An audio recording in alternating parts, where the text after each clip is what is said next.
And thank you everybody for showing up today. Thank you, Victor, again. Where'd Victor go? There he is, right there. Thank you, Victor, again, for having this free seminar. Let's throw it up for Victor. He had this idea of like free seminars. The economy's no good right now. It's turned into a political rally. You know, we got inflation, high interest rates, everything, and you know, just really we want to keep building this community. Got people from all different gyms here today, and want to keep growing the sport here locally. That's what we're all about. So I also have helping me today a brown belt here at Des Moines Jiu-Jitsu. This is Phil Lumley. You may have seen him competing. So he's going to be sprinkling in some of his thoughts as well. Got a great jiu-jitsu mind on him. And he's also going to be helping me teach a little bit today and help you guys get everything dialed in. So, all right, we'll get started. I'm going to start with facing a seated guard. So I'm going to work where I don't have a guard entangled on me, just a pure open guard situation. And I want to be able to bounce in and out and pick the kind of arrangement I want to get, and he wants to pick an arrangement he wants to get. His arrangements are called guards. My arrangements are, you know, basically I can go right into guard passing, or I can use different tools that I kind of collectively call the anti-guards. So the anti-guards be like headquarters, something we'll call J position, kind of like an X pass type position. A body lock could also be like an anti-guard. It's something that doesn't let them get the leg positioning that they want and arm positioning, and actually gives me the positioning that I want for lots of passes. You know, when I get to headquarters, there's lots of passes I can hit off there. Just like if he gets to an X guard, there's lots of sweeps and wrestle ups and things like that. So speaking of sweeps and wrestle ups, I have to approach this guard like I would a wrestler. Just imagine he's a very short wrestler, or you've even seen some college wrestlers now getting takedowns off their knees and things like that. So what I have to do in wrestling is I need to match generally his head level, and I need to protect my lead leg, okay? So I'm going to protect my lead leg, match his head level, and I'm ready for hand fighting. So let's just move around a little bit now, Phil. I'm trying to get some outside positioning. He is, see how I'm shoulder checking when he wrestles up? He's trying to foot sweep. There's another shoulder check. I'm moving around looking for my opening that I want. He's trying to penetrate into an opening that he wants. And so it just kind of looks like we're wrestling, okay? First pass I'm going to do, I'm going to do a knee cut pass against this guard here. There'll be a lot of passes tonight, but something we'll keep coming back to will be the knee cut. This is a great pass because it can pin my opponent's hips down, okay? And another reason it's good to start with here is I have not gotten my opponent to a supine position yet, okay? So we'll kind of talk about getting my opponent supine. But if at any time I see an opportunity to put my foot between his feet, notice I'm down here almost like I'm shooting a takedown. I put my foot between his feet, so I now have this inside position with my foot. I'm still protecting my leg. I can't just come lackadaisically in here, I'll get wrestled on, right? I'm still protecting my leg, and then as my leg goes this way, my arm's gonna go this way for the underhook here. If it's a really shallow underhook like it's gonna be now, I can also grab his head to make that underhook more effective. See, it's not very deep, so I also grabbed his head. When I get to the knee cut position, it's not a rush for me to pass. I've already gotten past his legs and I've pinned his hips. If I let go of this staple, his hips aren't pinned anymore. So I'm gonna try and dig into as good of a position as I can. I can possibly get outside head position here, maintain this underhook. I like to clamp here. And my head can be in such a way either on this side of his body or this side of his body, such that it's very difficult for him to pummel an underhook back in. Go ahead and pummel the underhook back in. This becomes an issue for me, okay? Now I don't have that cross body control, and he can threaten my back. So as that underhook comes in, I can even just drop, or my head if it's on the other side. I keep dropping and flattening him out.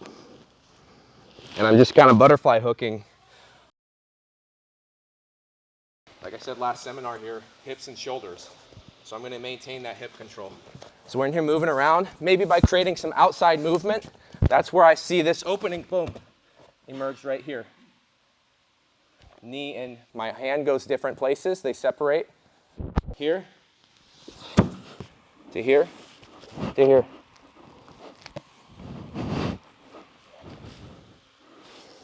That's the first technique. I will add one more thing now if you would like to try it. So on this side, I can have the hand, but if I can earn an underhook, because while I have his hips pinned, I might as well upgrade. I kind of call this the secondary guard of his arms, right? If I just paid no respect to his frames and just tried to take mount or something, he's going to be out, or he's going to get upgrade to a better guard like knee shield. So if I can get double underhooks, I'm just going to lock an S grip. I'm going to flare my elbows and put weight on my opponent. Now I go double butterflies next to each other, open my butterflies, butterfly to top mount to here. Now I have good flared elbows, good inside position. I can move to a higher mount and I can control him way better. His frames are not going to be obviously on my hips, okay? So I like to combo like outside passing threats with just like cutting it back inside. What Jared's looking for is to make this hole. Like the second he sees this foot not up against me, he knows he has access to my hips. And that's what his outside movement is doing. When he moves outside, I have to follow him. If I don't, I get my back taken, and I have to move. Yeah, and watch me take a few this way. So he's got his top leg here. If I take some small movements this way, then I go big this way. That's just sitting there for me, okay? So I'm just trying to get into that space. Obviously, I could hand fight my way in. At times, I can even, people will let me come in like this. This is no problem. Okay, boom.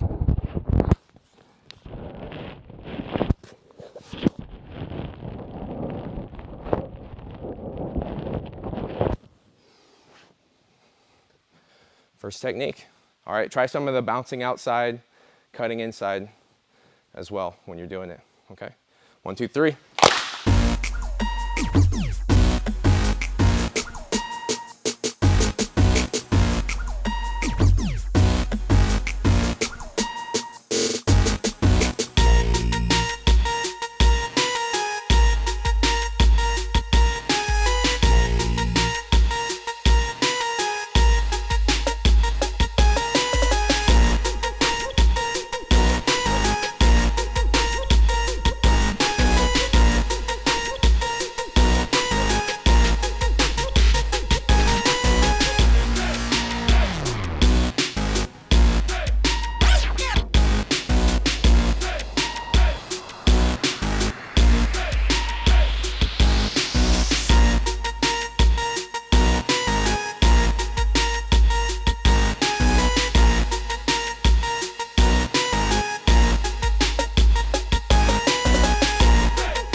Everybody's looking pretty good now.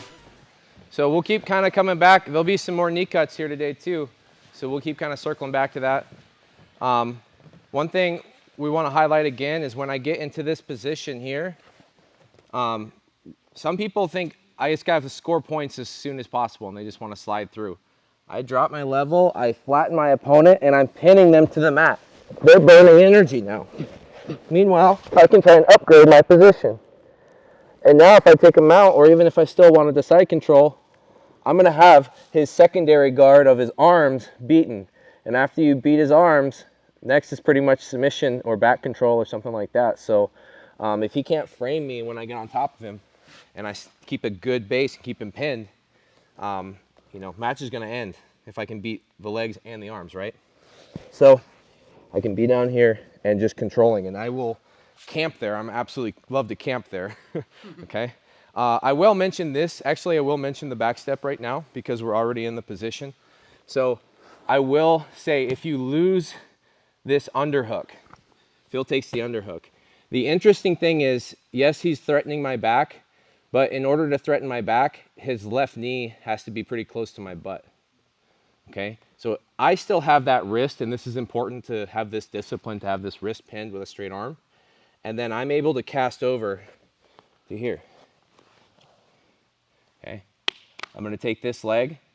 My left foot is gonna swivel towards his butt so that we can roll over. Okay, and a lot of you, I'm sure, are familiar with this leg locking position. Not a leg lock seminar, but then that's just the one entry I wanna point out, because most of the time what I do is, if I'm beat there, again, even if his knees were away from me for some reason, they're open or flat, he can't actually advance on my back without turning those knees and bringing them closer to my butt. Boom, to here. I'm in this solid position here where I can grab double overhand grip on this top leg. I'm also in a position where even if, say leg locks, you couldn't do them for some reason, or you're just not good with them, or you just want to keep working your top game, I could then re-earn my underhook and go right back in. So I lose my underhook here, I can sit out, I come out to here, I re-earn my underhook, and I go back. Okay, so I want you to work that as well as this next technique. Okay, so there'll be that, and then there'll be the outside passing here, or J position, or pseudo kind of X pass type pass here. So I'm trying to dance around, and I haven't been able to get my opponent to go supine. If they go supine without, a reverse de la Riva hook, or a de la Riva hook, or some 2-on-1s and some butterflies, or whatever, X guard, single X, if he goes supine without putting a guard on my legs, this should be an advantage for me. He's less mobile now. So most people, talking strategy, they won't let you take them to supine. They want to stay here. He's creating forward pressure. Otherwise, I'd be able to just pull him over. His forward pressure is from his wrestle ups, his sweeps, and those all counter with, he can create forward pressure, or he can drag me back. Maybe enter legs, maybe take my back, sweep, triangle, pull me into something, okay? So he's creating pressure both directions. Otherwise, he's not a very dynamic threat for me, okay? I'm trying to get off that line of pressure and look for something on the outside. Sometimes just by taking big movement to the outside, he starts to open up in such a way that just a shoulder check can get him to go supine.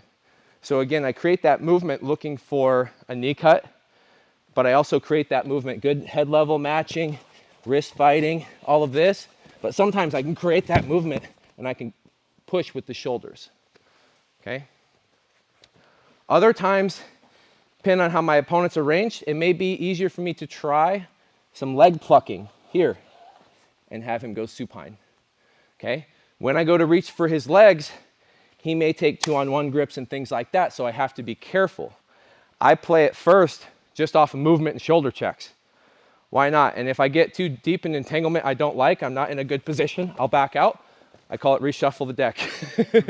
I say I want to see something different here. So we get back to a neutral place, okay? So I can create some movement. I like to, again, take a lot of movement towards his down knee, and then a big move to the outside, and when that happens, keep taking movement this side, then big movement to the outside, and I get him supine with movement, okay? And not having to reach down and kind of make that risk of reaching down. But if we do want to reach down to get him supine, we can pluck him to here, okay? And then I control at the knees, and I can kind of keep him here, okay? I can make this pressure here. I can start to play like I want to just Toreando him and pass that way. Obviously, if we had gi pants, it would be like gripping here. So we just grip with these C grips below the knees. We press in, and now he's starting to press in so he doesn't get that Toreando sweep.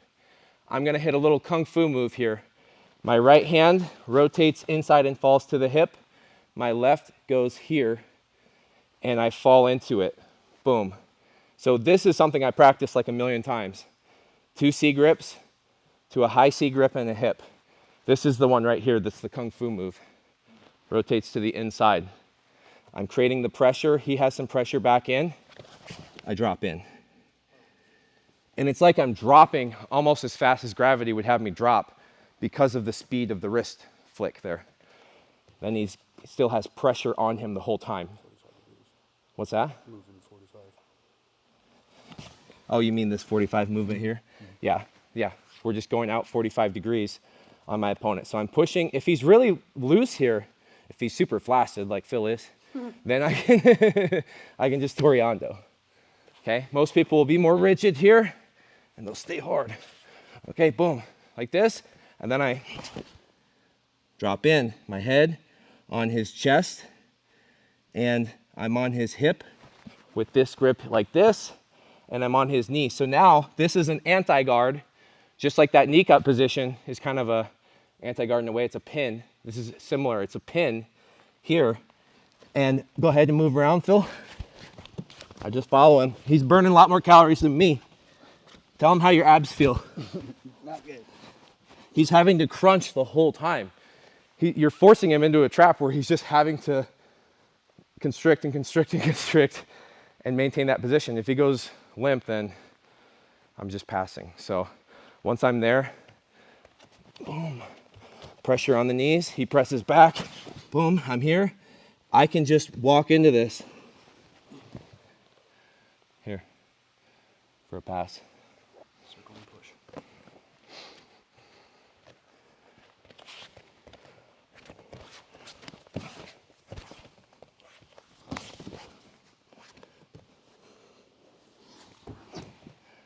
I just circle him around, boom, like that. Anything else you want to add, Phil? No, I think that 45 is a super big position. Obviously, I'm a boy, I played football and stuff, but I really akin it to that where he's heavy and he starts to give me that pressure and I drop in here, I am loaded. Like, I'm so loaded that I have this energy to be able to drive into my head to get this same, that Jared's already said, this cross pin where I'm here and here. I am fully on top of him. And then as I push that knee away, I just slide to the outside and then take whatever type you would like. Find that strong position, I call it a football position, to be able to drive into that head to pin them before you pass them. All right, so we have a back step. You can work that where you lose the underhook. How to get them supine is plucking or just movement and shoulder checking, right? Once we get them there, we pin the knees. They give us some resistance. We hit our kung fu move. All right, and we pummel in and we take one of our anti-guards where he can't put a guard on it. He's just cooking. Once again, we're cooking them. All right, let's give it a shot. Ready?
I just wanted to highlight real quick, and then I think Professor's going to bring us into our headquarters position where we bounce out of this. So this outside pass I love. This is my favorite pass because it just leads into the sequences of these other ones, right? And so we just did that knee cut, so I'm going to show you how it starts to move into there. A lot of us were struggling with where our feet position were. It's totally normal. Once I kind of reminded you guys to get your head in and just kind of pivot around it, a lot of you started being like, oh, those epiphanies were going off. So I love that, right? But a lot of times, whether it's Jared, who's extremely flexible, myself, who's extremely long, or anything like that, sometimes they gain this ability to grab our leg, right? I can't get it out. I can't circle out enough. And I don't want to just fall into this half guard, right? You can if you like your half guard passing and all that. But me personally, I just want to try to avoid those positions. Well, probably I'll get a knee shield, so, Yeah, true. you know, don't really want that. So as I come through and I found this and I start to feel that, this is when I start to chain this through. I have these knees wide open here, right? I have this big frame that's in. Now I just need to start to think about leading less with my head and more with my hips and knees to bring this cut through. So I was into this position. I feel it, either feel him starting to grab it or he's already started to get it. I start to gain my posture. As I gain my posture, I drive my knee like a wrestler walk right back to this position that we were just in, right? Whether it's a full baseball slide through or if you like it to get to this pin again and get us all the way back to here, right? So these are stringing together, right? When we really start to get them moving, right? We moving. I got him here. Boom. I failed. Okay. Oh. We'll just put them together, right? And then we can go backwards as well. I got here. I failed. Suddenly I hop up and release my leg, and I do the X pass from there, right? Start to feel where you can put those together. Those, what'd you call them, Coach? Anti-guards? Yeah. Those are pins. Those are opportunities to create people to make sequences or movements that you can predict and capitalize on. Yeah, and that one that you were doing there, it's like, this is a lot like an X pass where you actually sprawl that leg out. Mm-hmm. So there can be like a sprawl element to that as well. So now that we got them supine, another good option, so say I'm having trouble get to the outside, and I'm able to then come and take a big step to the inside. So I'm gonna step this one really deep. Notice my foot is quite far. I'm trying to like get my shin up high on the back of his leg and cross it over here. Now I'm going to sit on his foot, flare this foot, pinch my knees, and I can put weight on his shoulders, and I'm trying to sit down and have some weight on his foot here. Now he's not going to, it's almost, you know, what I love about headquarters is it's almost a whole bunch of guards for him, but it's actually 0 guards for him. So as long as I have this position, he doesn't have a guard. Now, this is important to keep inside. If I got lazy with this and he pulled this out, this is single leg X, okay? So we're almost to single leg X. It's almost a butterfly. It's almost reverse daily. It's just kind of almost a guard, but it's not. So I still have that pressure. I don't just go, okay, now let me step into this. I keep pressure forward because I have him, his hips pinned. And somebody asked a question about pushing here, and his hips are very, very mobile as his legs are stronger too. This helps pin the hips. I step, squeeze my knees, flare this foot. I'm putting weight, I'm not floating too much. I like to put weight down on the foot and then just a little bit of balancing here on the shoulders. If I had to, this could come to the mats. But one detail, I think actually a few people here might have went to the Andrew Wiltsey seminar they had a few months ago here in Des Moines, but he always was putting them on the shoulders, and so I started doing that too. It allows me to be heavier on this foot right here too, because I have to come lighter on that if I'm actually on the mat. Keep this here, and I'm pinching these knees big time. Now move around a little bit, Phil. So I'm trying to maintain and stay with him. And notice what he did. One of the most natural things for him to do, since he can't really do much else, he can try and straighten this leg. So when this leg starts to straighten a whole lot, I can just take this hand and go here. Okay, so that's the most simple. He may lock my foot up down here in what we call 3/4 mount, but I've gotten to a pretty good spot with very little effort, didn't I? So just being in the headquarters, there's a ton of passes, and this will be one right here. I want you to spend some time. It's going to take some time, just like this J position outside pass we just learned, to really learn what this ride feels like, what this anti-guard kind of ride feels like. Then keep the knees pinched, keep that flared, bouncing myself. I'm heavy on that foot. And then he's going to do one of the few moves he has out of frustration, and he's just going to extend. That's another reason you might want to ride somebody a little longer. You'll burn their calories, and you'll get them to make bigger and slightly more desperate moves over time. As they get more tired, and as they get more desperate and wanting to get out because they're tired, that's what I mean by cooking them. They start making bigger mistakes. We start to snatch arms and things like that. So I'm able to get Phil to a supine position. I press in, I step, pinch the knees, post, sit on the foot. That's going to take you some drilling right there already. And then he's going to extend. I'm going to go over. Okay? And then we're going to hit a few more out of these, but this will be a break right here for us to just learn that position and then do one simple pass. We're going to knee cut out of here as well. Cover a few more passes out of here. With the remaining time, there's one closed guard pass I was going to show. There's some details on the knee shield because that's becoming such a popular guard now that you're going to find yourself in a lot.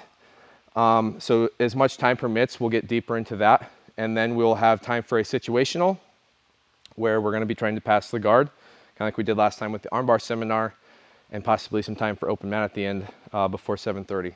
Okay, so let's give this headquarters entry a shot. Step into it, be able to maintain and ride it, and let's try our first very simple pass when they extend their leg. Show one more time with no talking, please. Yes. Thank you. You just want me to just do it, right? Yes. Okay.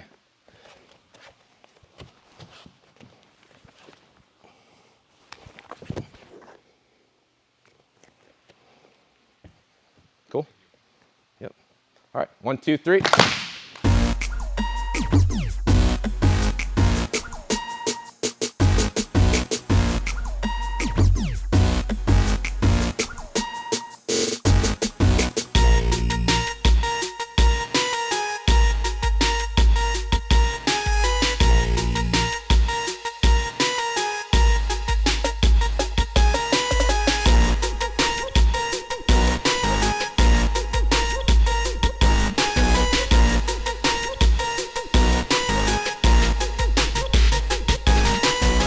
So you're going to be able to get some more practice of stepping into that headquarters position and floating up there because we're going to stay on the headquarters for a bit longer. I have my opponent in supine. I stepped through. I pinch my knees. I'm flaring this one for stability. And I'm here. I'm also underneath this leg. That kind of takes this leg out of the fight. If it does get just flat to the mat, I just make sure this foot, he's not able to pop it out. I just keep this dug into the mat because then he would have single X, right? Single X guard. So you'll notice as he starts to try and pull that leg out or whatever he's doing, he starts to let this be easier to pass. Okay, usually I pass off the fact that they're doing that. Now, Phil insists that I show hip switch, so I'm going to show the hip switch just so you know it's there. So this isn't necessarily a technique you have to do today, but so another way I can deal with this might be straightening a bit. I could, first I'll say this, go ahead and start straightening that a lot. I could just sprawl on it and now start to advance. Just sprawling, hooking that leg. That's another strategy.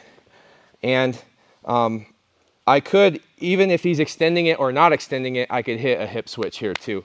The hip switch, this knee is gonna bang this knee somewhere in the thigh. I'm hoping up kind of high, but not necessarily to the knee.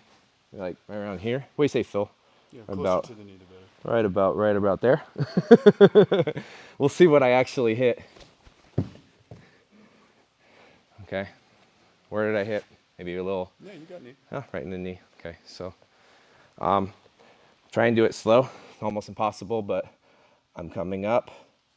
This one's hitting that as this steps up and opens. I'm just going to lay here so you can see the control. One more.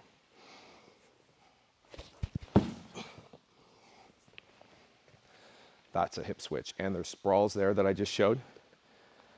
The technique I want us to learn next is a knee cut, okay? So we already said we'll come back to knee cuts. I just have to plant my hand so it can serve as an underhook. So once I plant my hand here, if my hand's on this side underhooking, that means I'm knee cutting this side, right? So now I can even control this hand ahead of time. See that little hop? And look how low I am. So he can't earn this underhook back. I just keep flattening him more and more. So we're here. I can plant here as I go. Here. Okay. Other knee cut that's here is one of my favorites. They seem to be privy to this one and be tight here. I'll take this one. Okay, it could be kind of a true underhook or just plant on the mat. Usually I just kind of plant on the mat, high as this armpit as I can. And I'm gonna now cut over both legs. So I'm here to here. I call it the double knee cut or what have you, outside knee cut, something like that. So I'm here. Now my knee cut is always opposite of the underhook, right? This underhook means this knee. Well, it's same side, really. It's same side, but it's cutting the opposite way, right? Boom, boom, boom, boom. Here, I go through his hip bone here. Here. Okay? With all these knee cuts, I like to keep that underhook and start to attack that arm afterwards. Boom. Start to work up. Boom. Start to pin. Drop in. Attack this arm. Okay, so I keep those underhooks. Does anyone want to see one of those cuts again? I'll do the outside one more time. Boom. So the underhook's going to be here. Here. Sometimes I can kind of have this like butterfly on his top knee when I finish. All right, we're doing the knee cuts. If you do want to try the hip switch, let me know. You know, we can try and work on that. If you want to try the sprawl, you can do that too. We want to be aware of that. But let's just hit knee cut, double knee cut out of headquarters. Ready?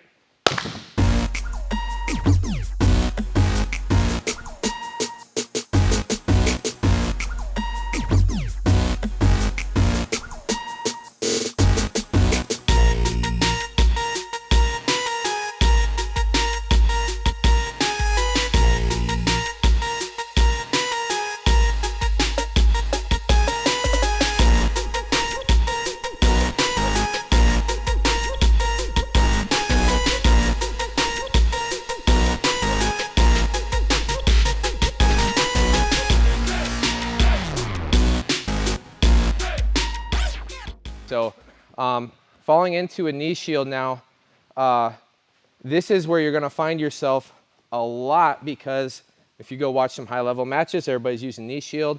My opponent will pull basically this position potentially, you know, and just start working here. My opponent has Kimura threats, boom, on this arm. My opponent has Choi bar threats on this arm. He can bring this leg over, kick over. So these I have to look out for, mainly submissions. This one, he usually likes to come inside and start to run this way, or he can take a 2-on-1 grip here, drag, and take back this way. Can hit a lot of sweeps, usually with this arm. He can attack this one with a lot of submissions, which also can turn into sweeps. He can hook this leg and start to threaten a leg attack here, and he can lever and manipulate this leg as well, possibly even attack it or wrestle up on it like he's going to do now. Oh. So for the most part, what I tell people is respect the knee shield. I'm not just rushing into it and getting light on my hips. I want to stay heavy on my hips, and I want to keep him from framing me too much. He probably will have a cross shoulder frame, but I want to keep from just using these hands too much because it becomes a liability for me. So I'm just very kind of T-rexed, heavy on my hips, okay? He may have a knee shield, or he may lock this foot in front of the other and have more on my hip control here, and this is called Z-guard. So if this knee shield is getting pushed down, he should actually move to a Z-guard if he isn't already. So if I start to push this down now, I'm not going to pass this way. You can leg weave. Some people pull on this or they push on this. If you can get around this and get to an actual half guard, this typically, especially if I have unders here, this guard's getting passed, okay? As soon as we get through here, say I take a top butterfly and pummel out to my knee cut position. Say I just keep walking around, I could just take side control now pretty easily, especially when I use this top butterfly. I like to use that. So, but this should be a pass, okay? This should be a pass, even if I had to switch around, cut direction, whatever. Like that chest to chest is bad. So he's gonna keep something in here and keep a knee shield in here. I'm going to first just bring this up to headquarters just to tie this seminar and be a little more cohesive. And then I like to, as you saw, I like to get this top butterfly hook, or I like to get a pummel on this side and drop it to my shoulder. Those are some that I've really been liking lately. I'm gonna grab at his hip. I'm not gonna go too much and give him like this underhook. I'm just gonna grab at his hip and grab at his knee. This. I'm up on my toes and I pop up to headquarters here. It's possible that while I'm popping up and I have this hip grip, it's possible that when I'm popping up, I could just bring this inside, come back down now, and now it's a lot like our knee cut position here. As long as he's not underhooking me, I'm okay. So I even sometimes run the C grip up in the armpit, and I just make sure he's not underhooking me. Okay, yes, I do want the underhook, but sometimes it's just not letting him have the underhook that's gonna win the day for me. Okay, so I can get that inside, or I can come up to headquarters. So what we're gonna practice is just bringing this up to headquarters, or cutting back down here. Okay, then if we can win these pummels, we can start to stretch and flatten our opponent out. Other one, and I like to combo this with this inside foot staple here. So you see how I just can like lift up? He'll have this, this hook engaged here, and I just push it, swivel. I keep a wide base. Okay, I can't get swept out there. Now you could, if you're Brad, you could just come in and just start attacking legs. Because who needs to pass when you can just be a degenerate, right? I actually like to use this position along with my stack passing, and I drop. Notice if I'm here, this is gonna be a tough fight. I drop to get my shoulder involved, then it's my whole frame. I reach for this far side shoulder here, and now I got a crotch ripper going right here. This is uncomfortable. No? Not hurting you yet? Not hurting him, but he is stacked. Okay? Phil's got an iron crotch, but he can be stacked. Good Lord. So I'm up here, and I'm dug in with this underhook, and so I just earned it off of here, boom, and then I drop in. Since I have this leg pinned already, I can go around that way. If he starts giving me just a whole hellacious amount of resistance to that side, I could just kick this way. So I could still just come over this way. So, lift the headquarters. Partial lift, pummel. Or underhook. I could play it with the knee here, or I could have that stapled. I like to have that extra insurance. Staple, and then I just start to stretch them out to here. Boom, boom, boom. Let's give it a shot. Ready?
So, kind of kept it to some of the main situations. I'm working my way through from the open situation, and I want to take one of these anti-guards. I want to take one of these entanglements. I want to force them to supine, limit their mobility, start to pin them down with something, utilizing headquarters. I don't want them to get to a guard.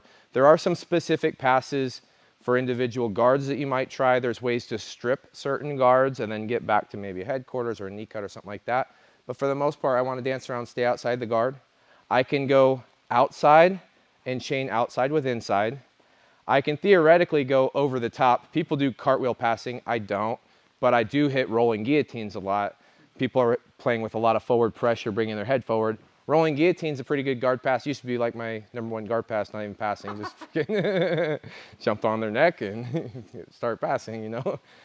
Anytime somebody will let me get into a half guard without a knee shield, I'll take it all day.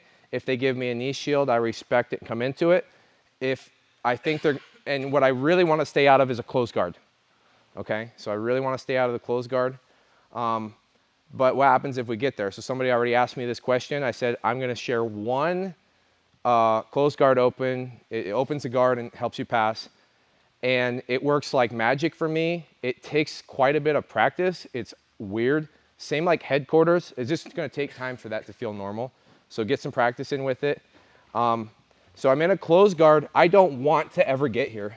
Some people, by the time you get to their closed guard, you feel like they're about to start ending the match on you. You know, they start locking like dead orchards, and they start rubber guarding, and they start getting high guards, and you don't want to be here. They start trying to get hand to mat, attack a Kimura, and they're just coming at me. He has a mount. Other than gravity on his side and mount, he's basically mounting me. Like, my legs are out of the game now. These legs, I actually use them a lot in those passing sequences, if you notice. So it's hard for me, okay? What I'm gonna do is, you've seen people do like log splitter type stuff probably. Boom. Okay, so you're probably familiar with that. This is one that somebody named Kalani, so I'll dedicate it to him. He passed my guard 18,500 times like this. He would just stand up every single time, and I go, that's my thing. And now it's my #1 all the time solution to a closed guard. And it works even if you're broken down by your opponent. Here. So first I gotta find the armpits. I can go with my thumbs down or my thumbs up. And then I get up to the balls of my feet and I stand up. Now this is the part that trips people out. Yeah, I wanna be careful not to get swept, so I may wanna stagger a stance. I am gonna stagger right away anyways into this position. And now my knee comes to my chest. And then he is going to give birth to a beautiful knee right here, okay? So if he keeps a guard, if he opened the guard, I could possibly knee cut, but this is here. See how this is blocking? I don't want to get into a situation like this where he's locking me up. So I use what's called a same side knee pass. Instead of knee cut, it's same side. Okay, as where the knee is, and I come to here and make this connection. Now from here, it's just a simple here, Backstep. just a little back step. Okay.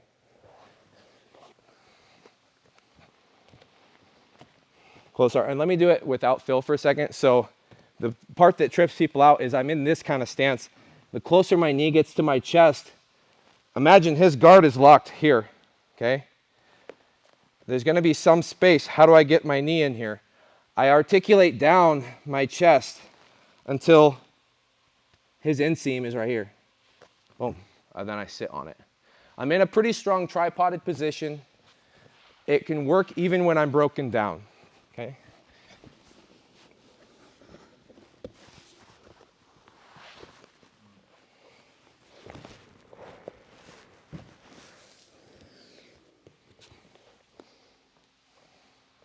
Last technique of the day, and then we got situationals. Any questions on this one? Yeah. Does the same side knee pass have any like dangers you need to be aware of compared to the knee cut? As long as he didn't knee shield, no. I do want to keep maybe a cross face. Yeah, or if you can pull this through, go ahead, Phil. Yeah, if I get this, then I have access to start to be able to underhook his legs or start to off balance him. But with this, right, he's pinned this hip, he's come on top of me, he's pinned this shoulder, he has his cross-sectional pin, he can start to move around me. So you have to maintain this one right here. I can't hold him, but I have nothing yet. When he starts to move this and give me some type of space up top, then I can do something. Boom, here. It's a really safe pass. I use it a lot for that reason, okay? It's again, pinning, stapling a leg down, okay? If he doesn't have a knee shield, I mean, if we start this with people of even skill, and I say, no knee shield, but I say, start here, how many people are gonna get past versus the other person getting a guard back is gonna be a huge number for the person on top. If they're even skill, it's gonna be like 85, some really big, maybe a 90 if they're even. Like, I'm gonna pass Phil's guard here because I can even just do a switch staple like this. I'm already past. I didn't even do a back step. I just did a staple switch.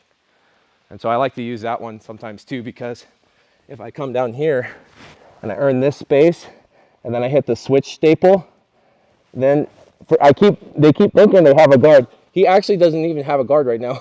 So we keep fighting around. At some point they realize they never even had a guard. It's just on my knee, it's just stapling. So a little staple switch.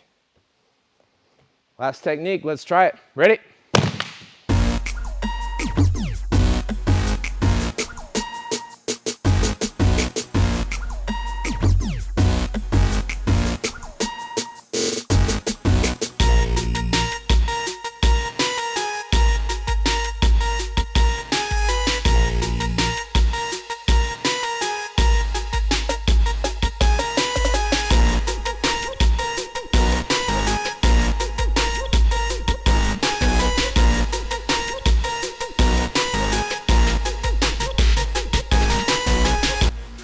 Thank you all for coming out today. Awesome seminar. You guys are shredding some guards now. So good shit. I love how you guys stayed focused the whole time. Thank you for coming out.